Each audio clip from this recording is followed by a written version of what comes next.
A Samia Bonfim fez um bom comentário também a respeito das igrejas envolvidas com tráfico. Vamos ver aqui a respeito dessa PEC também, que é uma PEC que estava rolando em paralelo com esse PL do estupro. Luiz Guiglione, querido, bom dia, seja bem-vindo, meu caro. Bom, na última sessão, quando fui obrigada a responder uma deputada que havia ofendido a honra da minha família, nosso luto, nossa história, bem, eu pude argumentar para ela que, na verdade, essa PEC, ao contrário do que se diz aqui nessa comissão, essa PEC, ela é útil ao crime organizado, às facções, ela é útil àqueles que são os verdadeiros e os maiores beneficiários dessa lógica de criminalização da maconha e das outras drogas.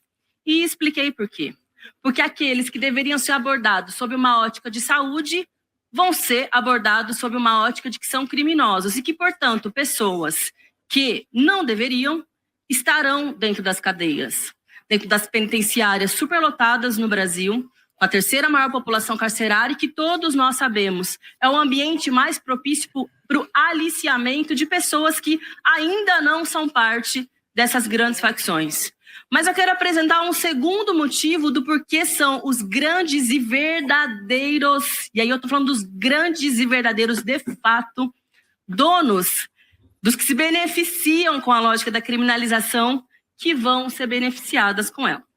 Porque quando a gente insere na Constituição que o criminoso é o usuário e que, portanto, a partir do que foi exposto pelo relator, mas também a partir do que está escrito no relatório, para combater a responsabilidade que o usuário tem sobre os problemas de segurança pública no Brasil.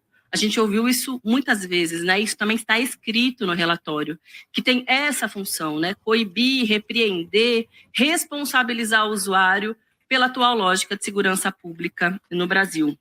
Isso é tudo que os grandes magnatas do tráfico de drogas mais querem. É que o Estado brasileiro despenda as suas energias, a sua arma, o seu dinheiro, os seus profissionais de segurança pública, toda a sua atenção para o criminoso, porque só assim os primos das Damares, os Zezé Perrelas que existem por aí, não são os únicos, os senadores Jorge Seifes, onde foi encontrado haxixe primeiro um ano no caminhão da empresa da família dele, e no ano seguinte toneladas de maconha no depósito também da empresa de transporte dele.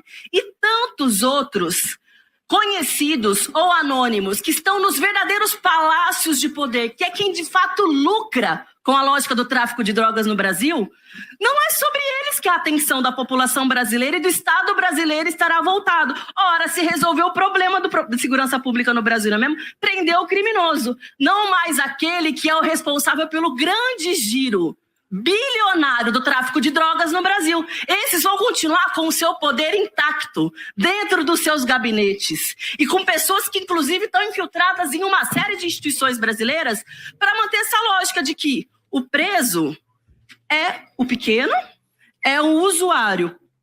E, geralmente, hoje, ainda que não seja crime, o uso de drogas, mas é identificado como traficante quem? O jovem negro, morador da periferia, aquele que não tem direito de defesa, que tem como único testemunho o policial que fez a apreensão? Isso. Ou quem vai ser criminalizado? Essa pessoa? Esse rico que está se escondendo no gabinete? Esse que faz lavagem de dinheiro, inclusive com a igreja evangélica, porque há uma série de esquemas sendo desbaratinados pelo Brasil afora, por ministérios públicos estaduais, também pelo federal, operações da Polícia Federal que identificaram isso, que aqueles grandes templos que dizem que vão recuperar, inclusive, uma série de viciados Brasil afora, na verdade servem para lavar dinheiro para o tráfico, para o crime organizado. É disso que se trata, inclusive comunidade terapêutica, que depois eu quero falar um pouco também a respeito disso. Então, magicamente se soluciona um problema que é muito mais profundo e muito mais complexo e que conta com a cumplicidade, com o papel de poderosos engravatados que muitas vezes dividem os espaços com as pessoas que estão aqui assistindo a nossa comissão. Eu quero continuar registrando que a atual política de drogas é cara, ineficiente, provoca encarceramento em massa, violência policial genocídio sobre a juventude negra, pobre, das periferias e favelas do nosso país, e não reduz a demanda. Então, além disso, é absolutamente ineficaz. Daí vem uma proposta que busca reforçar toda essa lógica fadada ao fracasso, inclusive criminalizando na prática o usuário. Num país que é preciso dizer, estruturalmente racista. No cotidiano se comprova, pesquisas demonstram que pessoas negras, especialmente pobres e da favela, da periferia, mais facilmente são criminalizadas e tipificadas por tráfico. Portanto, essa PEC tende a reforçar essa lógica abusiva, lesiva, letal, fatal, hipócrita e cara, que não lida com o sofrimento quando há uso abusivo. Ninguém está romantizando o uso abusivo. Pode ser autodestrutivo, destrutivo, desorganizar famílias, mas não é na base punitiva que isso se resolve. Não tem sido resolvido. Sabe o que acontece lá no Rio de Janeiro? Vou dar um exemplo. Uma pessoa é presa. Quando ela chega no sistema prisional, a primeira pergunta que fazem, sabe qual é? Formalmente, qual é a sua facção? Porque o sistema carcerário é organizado por facções. Daí uma pessoa é presa, poderia ser uma usuária, poderia ter uma outra abordagem de acolhimento, de saúde. Ela entra no sistema prisional e vai ter que se faccionar. Pune o indivíduo de forma excessiva e equivocada e beneficia as organizações criminosas. O encarceramento em massa é inteligentíssimo para o PCC, para o Comando Vermelho, para o Terceiro Comando. Parabéns! Estão fortalecendo o crime organizado no Brasil, não resolvendo o problema do uso abusivo e tirando jovens e adolescentes de uma perspectiva de futuro, jogando na cadeia que vossas excelências defendem que seja um inferno na terra. Então é tudo, do início ao fim, absolutamente hipócrita e absolutamente disfuncional. Como disse o deputado Max Maciel, o Brasil reduziu o uso de tabaco, de cigarro no Brasil sem dar um tiro, com educação, prevenção, desestímulo e política fiscal. Poderíamos ser mais inteligentes, buscando uma política mais eficiente e que não destrua famílias lá na ponta, colocando jovens negros ou no caixão ou na prisão. Também quero dizer que esse projeto pode significar um crime muito grande para famílias brasileiras, para cerca de 430 mil pessoas. Obrigado, Luiz. Que fazem uso Abração, da chamada querido. cannabis medicinal, que nada mais é do que a maconha terapêutica. Tem um caso de uma jovem de São Paulo, o nome dela é Clarian, ela é filha da Cidinha. Ela conseguiu, depois de muita luta, de passar por uma série de processos, conseguiu uma autorização judicial para que pudesse plantar maconha na sua casa e que a filha dela pudesse fazer uso, e isso melhorou muito a qualidade de vida da Clarian, que tem uma síndrome chamada síndrome de Dravet. Da forma como essa PEC foi apresentada, Clarian e Cidinha vão ser identificadas como criminosas. Essa PEC que estava sendo apresentada, essa é da semana passada, tá, gente? Mas é o pacote de maldades do Arthur Lira para uma pauta completamente medieval no Congresso. Pessoas que tiveram sua vida melhorada infinitamente porque são consumidoras, são usuárias de maconha, ainda que numa substância, né? Ainda que através da extração do óleo da maconha, mas não deixa de ser maconha.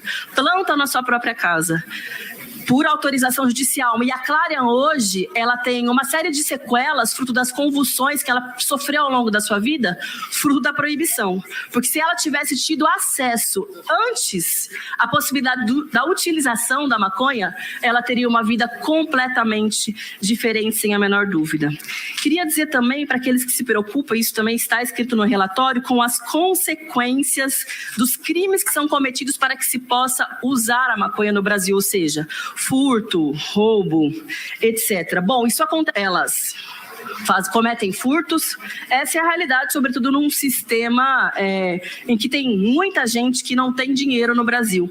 Quando a maconha, ela é vista como mercadoria, isso é uma consequência, essa lógica do crime que permeia ela. Agora, quando ela é vista como ela deveria ser de fato ser vista, como é vista em uma série de países, como uma planta que ela é, eu lhes digo que plantar o autocultivo é a melhor solução para combater essa criminalidade que as senhoras e os senhores dizem estar preocupados, porque daí a maconha não se torna mais uma mercadoria em que as pessoas precisam consumir, inclusive hoje recorrer ao tráfico ilegal para que possam consumir, mas ela vai se tornar uma planta sem nenhum tipo de aditivo, que vai possibilitar o tratamento de uma série de doenças e vai acabar com essa lógica do tráfico que, como eu disse, só serve para alimentar os grandes barões que lucram muito dinheiro sobre a miséria e sobre a dor de muitas e muitas famílias. Aqui no tempo que Mirella Fiocruz, no ano de 2009, identificou que 5 milhões de brasileiros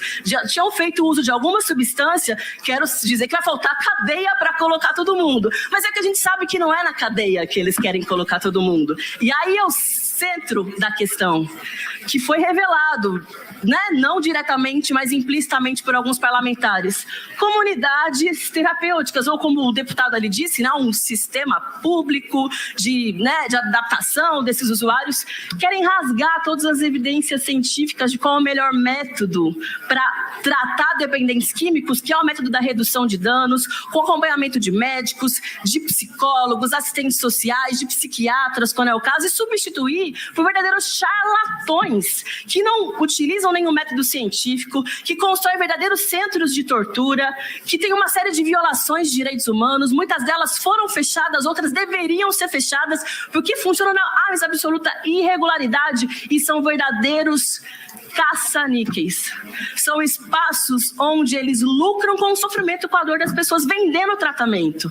Mas não tem nenhum tipo de transparência, inclusive, dos recursos SUAS, fortalecer o SUS, os tratamentos que são reconhecidos e adequados para tratar a adicção no nosso país. Essa é a grande Sâmia Bonfim, gente, a craque do jogo desde a semana passada.